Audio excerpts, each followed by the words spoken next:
Happy Sunday, everyone. Welcome back to another video. My name is Tawanda, and this is Tawanda's Blessed Life.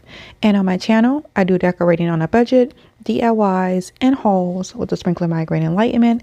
I also do sister lock updates and lifestyle updates. So if that is something that you are interested in, go ahead and hit the subscribe button to join my YouTube family. And today I have 3 rustic DIYs for you today. I will be creating 3 rustic shelf sitters, and we're going to go ahead and get started with today's video. So for this DIY, I have this little easel from Dollar Tree, and then I have some plaster paint, and then I have this rice paper with these little rabbits on it. I've had this for about 3 years now. I believe I got that from Etsy. And then I have some matte Mod Podge, and I have a piece of sandpaper. So I started off by cutting my, well, the first thing I did was I painted the easel with some white paint, and then I went ahead and cut out the rabbit. Now I wish I didn't have to cut it in like the circular motion, like in a circle.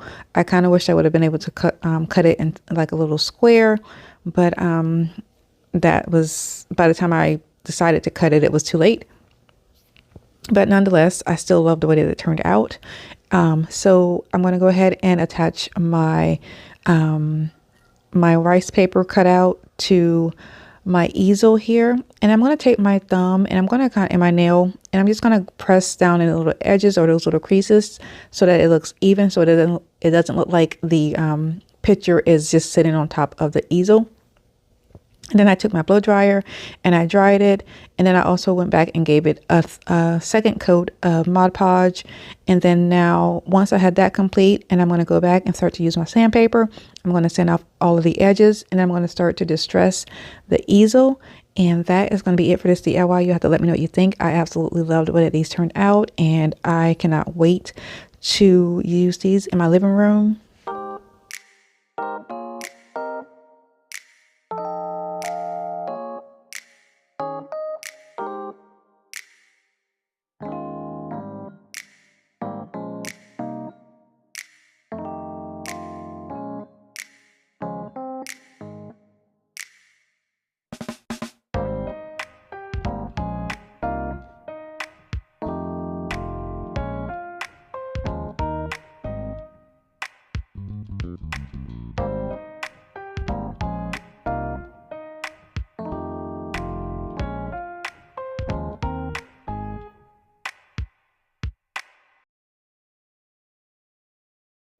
So we are moving on to our second DIY for the day. So I have this picture frame from Dollar Tree, and then I have these transfers. I want to say these are primer transfers. I've had them since, I think I purchased these when I first started my YouTube channel. And then I have some of the black rub and buff, and then the antique gold rub and buff.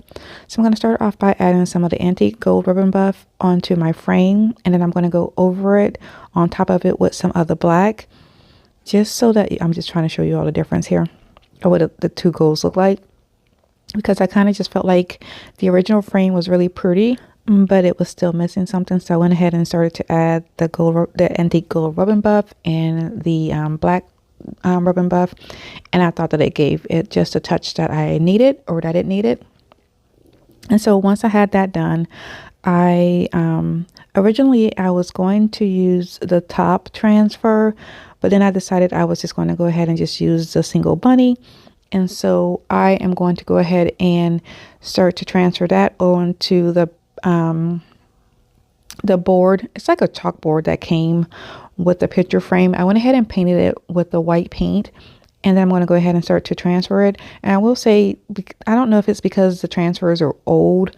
They're like over 3 years old. So I would probably say, I'm not sure if that was the reason why I had such a hard time using these transfers. Because I created, I went ahead and created all of my, my DIYs for the rest of this whole month of March, and I used a lot of the transfers, and I had the hardest time transferring them onto different items.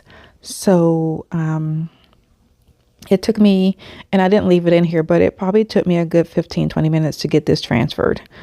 And yeah, so but anyway, it still ended up turning out nice. So I'm going to go ahead and place my transfer on to my chalkboard that I painted white. And then here I'm just going to go ahead and just flatten it out.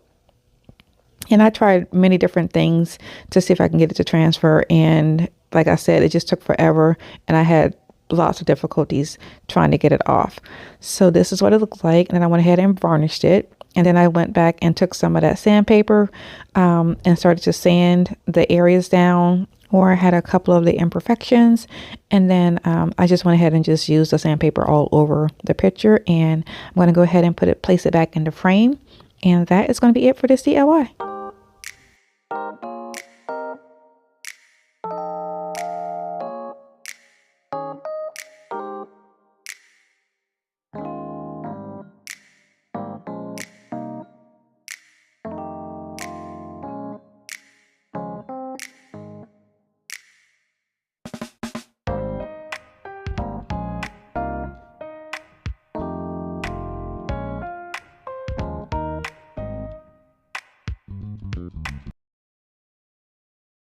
We are moving on to our last and final DIY for today. So I have another one of those little easels. This one is like a cream color, or like a wood grain cream color. And then I'm going to go ahead and use some more of my Mod Podge. And I have another cutout from that rice paper. I'm going to go ahead and start to use my Mod Podge. I'm going to also make sure that I put the Mod Podge in the creases of the easel. And then I'm going to go ahead and start to attach my picture. And then once I have my picture attached, I'm going to go ahead and do the same thing. I'm going to use my nail to make sure that I get the rice paper in between those creases. And then I'm going to go back and start to sand down those areas after I use my blow dryer to dry it.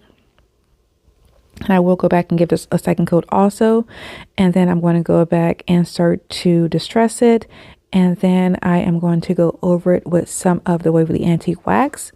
And that is going to be it for this DIY. I would like to thank you all for spending part of your Sunday with me. And if you are new to my channel, welcome. Thank you for stopping by. And if you're already subscribed, thank you for continuing to support my channel. I do really appreciate it.